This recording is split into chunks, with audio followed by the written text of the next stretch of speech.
Party join की है उनका बहुत खैर मकदम करता हूं। पहली बार आपके दयारे मोहब्बत में हाजिर हुआ हूं। बहुत दिन से सोच रहा था कि कभी आऊंगा, आपसे मुलाकात करूंगा, लेकिन मौका भी मिला तो सियासी वक्त पर आपके साथ आने का मौका मिला। थोड़ी देर आप लोग अगर बैठेंगे तो अच्छा, आप सुनिए, आप बैठिए थोड़ी देर। ब्रदर आप लोग बैठिए थोड़ी देर। बड़ी मुश्किल से तो बात करने का मौका मिला है, वक्त कम है, दो आगे सभाओं में जाना है।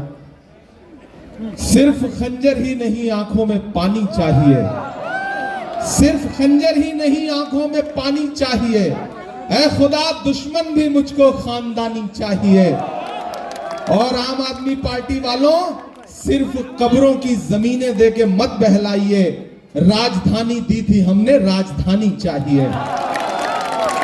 आने वाली 5 तारीख को आपको घरों से बाहर निकलना है और न सिर्फ कृष्णा नगर के मुस्तकबिल का फैसला करना है, बल्कि दिल्ली के भी मुस्तकबिल का फैसला करना है।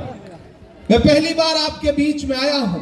यहां बड़ी तादाद में नई नस्लें हैं, मेरी माएं बहनें हैं, बुजुर्ग हैं, और उन घरों तक भी मेरी आवाज पहुंच रही है जहां माएं बहनें मुझे सुन रही हैं। मैं आपका अपना हूं, आपका बेटा हूं, आपका भाई हूं। आपके लिए सड़क से संसद तक लड़ता रहता हूं, बोलता रहता हूं। मैं डरा नहीं, मैं झुका नहीं, कहीं छुप छुपा के खड़ा नहीं।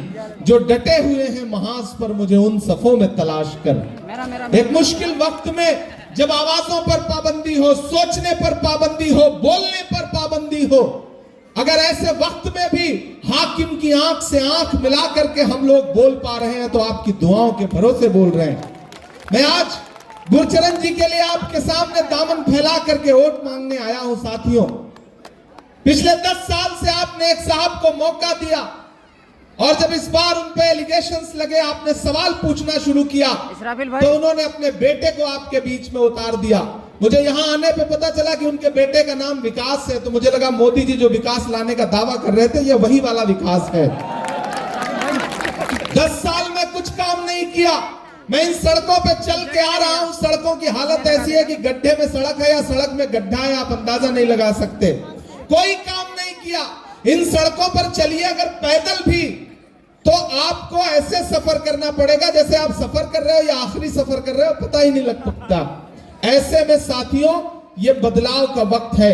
गुरचरण सिंह राजू जी को आप सारे लोग जानते हैं, आपके अपने हैं, आपके बीच में इन्होंने काम किया है, और ये पूरा इलेक्शन आपके ऊपर डिपेंड है।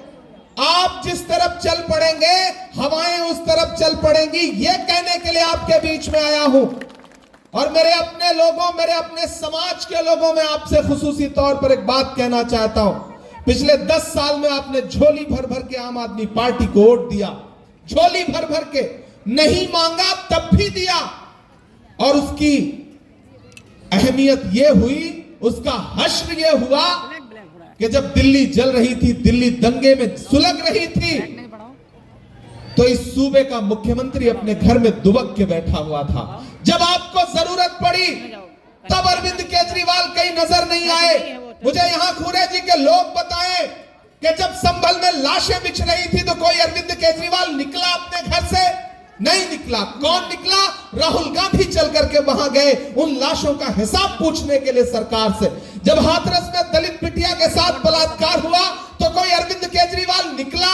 कोई नरेंद्र मोदी निकले? नहीं निकले। कौन निकला? राहुल गांधी निकले, प्रियंका गांधी निकले, उस परिवार के पास पहुंचे। जब मणिपुर में बेटियों को बिना कपड़ों के परेड कराई जा रही थी, तब निकला कोई अरविंद केजरीवाल? नहीं निकला। निकले कोई नरेंद्र मोदी? नहीं निकले। कौन निकला?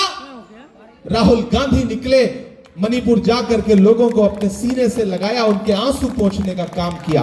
मैं आपके ज़मीर को झकझोरते हुए यह कहना चाहता हूं कि अगर दिल्ली में लगी हुई आग की लपटें बुझाने के लिए राहुल गांधी खड़ा है, अगर संभल में लाशों का हिसाब पूछने के लिए राहुल गांधी खड़ा है, अगर हाथरस में दलित बिटिया के लिए राहुल गांधी खड़ा है, अगर मणिपुर में बेटियों के लिए राहुल गांधी खड़ा है, अगर कन्याकुमारी से कश्मीर तक 4000 किलोमीटर पैदल चलता हुआ राहुल गांधी खड़ा है, तो फिर वोट अगर किसी बहुरूपिये को देंगे आप, तो फिर आप अपने जमीर के साथ नाइंसाफी करेंगे।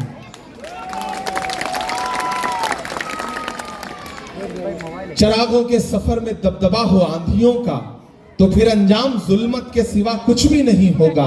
ये दुनिया नफरतों के आखिरी स्टेज पर है, इलाज इसका मोहब्बत के सिवा कुछ भी नहीं होगा।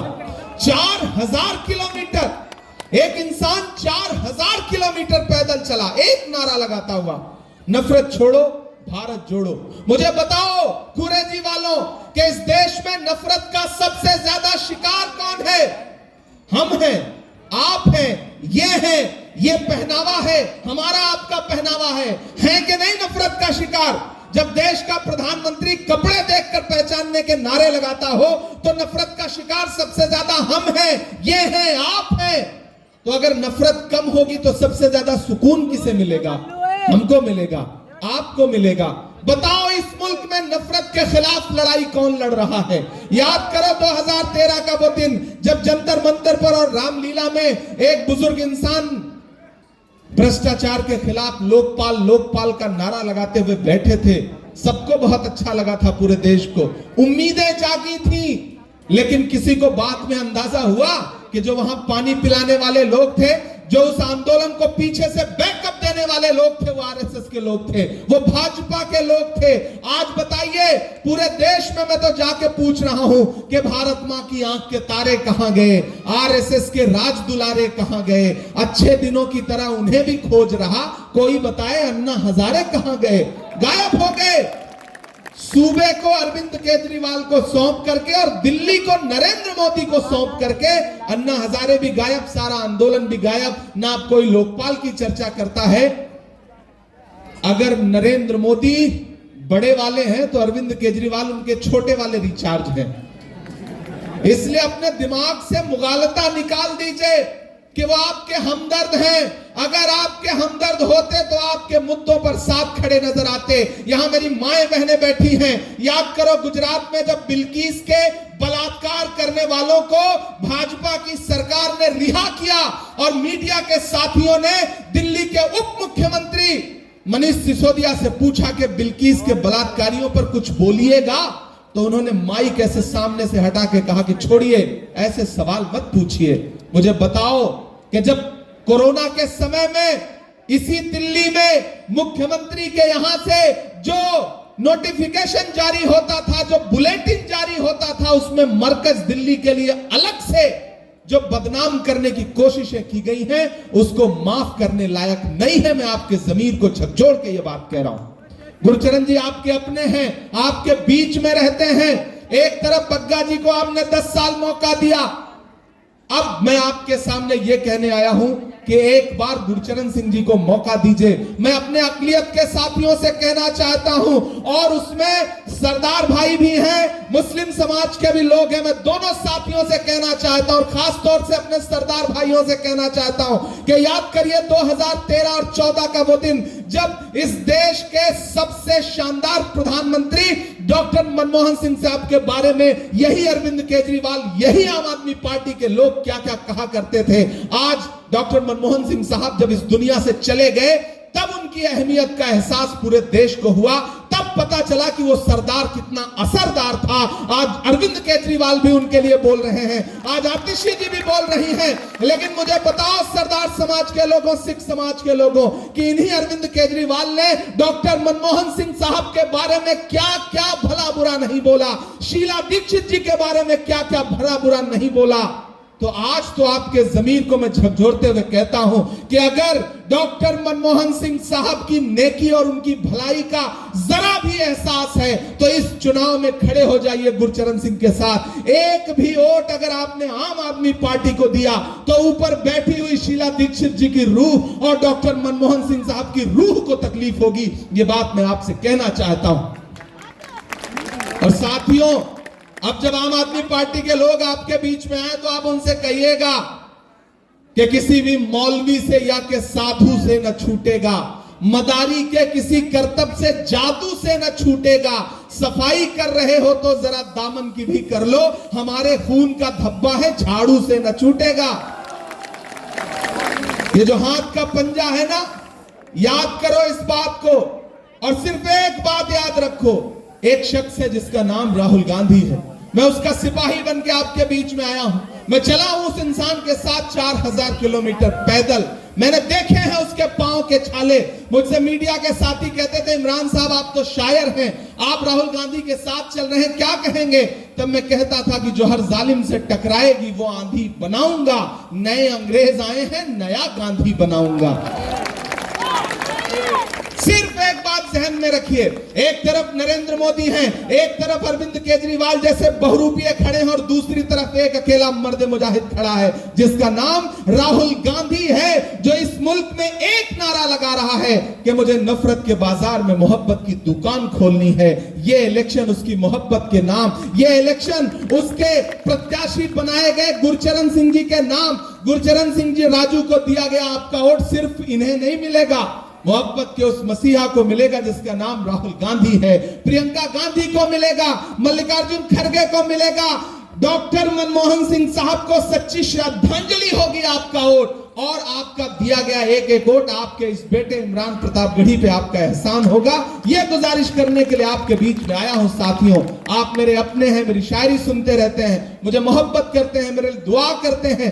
आपकी इन्हीं दुआओं का सदका है कि मैं देश की पार्लियामेंट में बैठता हूं और वहां भी हाकिम की आंख से आंख मिला करके बिना डरे हुए बोलता हूं, उससे सवाल पूछता हूं कि कहां सोया है चौकीदार, कहां सोया है चौकीदार। आप थक तो नहीं गए? पिछले 2-3 घंटे से आप सारे लोग बैठे हैं, तो मुझे लगना चाहिए कि आप थके नहीं हैं। इस तरफ जो साथी खड़े हैं और उधर भी जो लोग खड़े हैं, चौकीदार का नाम आते ही आप समझ जाते हैं किसकी बात हो रही है। लेकिन अगली बार जिसका नाम आएगा उस पर भी आपको समझ के बताना पड़ेगा कि कहां सोया है चौकीदार, कहां बैठा है पलटी मार।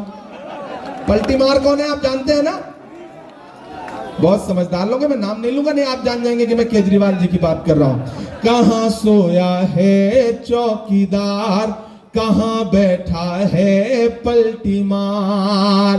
केजरीवाल ने कर डाला दिल्ली का बंटा धार, कहां बैठा है चौकीदार, कहां सोया है पलटी मार। एक ने चाय बेची, दूसरे ने शराब, दोनों में कंपटीशन चल रहा है कि चाय बेचने वाला पूरा भारत बेच रहा है, इसी काम में हासिल उसे महारत बेच रहा है कि रेल बिक गई, तेल बिक गया, बिका हवाई अड्डा, सब कुछ बिकता देख के खुश हैं अपने जेपी नड्डा। कि जनता महंगाई की मारी करती हाहाकार, कहां सोया है चौकीदार, कहां बैठा है पलटी मार।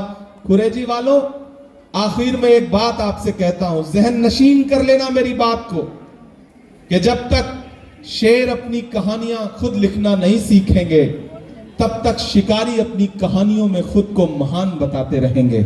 न हम सफर न किसी हम नशी से निकलेगा, हमारे पांव का कांटा हम ही से निकलेगा। वतन की रेत मुझे एड़ियां रगड़ने दे, मुझे यकीन है पानी यहीं से निकलेगा। आपके उन नोटों की जो अहमियत खत्म हुई है उसे फिर से पैदा करिए। किसी फिल्म का डायलॉग है कि आग को पानी का डर बना रहना चाहिए, तो आम आदमी पार्टी को आपके वोटों की अहमियत का एहसास बना रहना चाहिए। ये इस इलेक्शन में दिखा दीजिए। भाई गुरचरण सिंह राजू जी को 5 तारीख को घर से बाहर निकलिए, अपना एक एक वोट दे के आइए, उठाइए अपना एक एक हाथ, मुझे यकीन दिलाइए कि आने वाली 5 तारीख को घरों से बाहर जाएंगे, इन्हें अपना एक एक वोट देंगे और कृष्णा नगर से एमएलए बना करके इन्हें असेंबली में पहुंचाएंगे। मैं आपसे वादा करता हूं कि इंशाअल्लाह 8 तारीख को रिजल्ट आएगा, ये विधायक बनेंगे तो फिर यहीं पर एक मंच लगेगा और मैं आपका शुक्रिया अदा करने के लिए आऊंगा और उस दिन जितनी शायरी आप चाहेंगे मैं आपको सुनाऊंगा, क्योंकि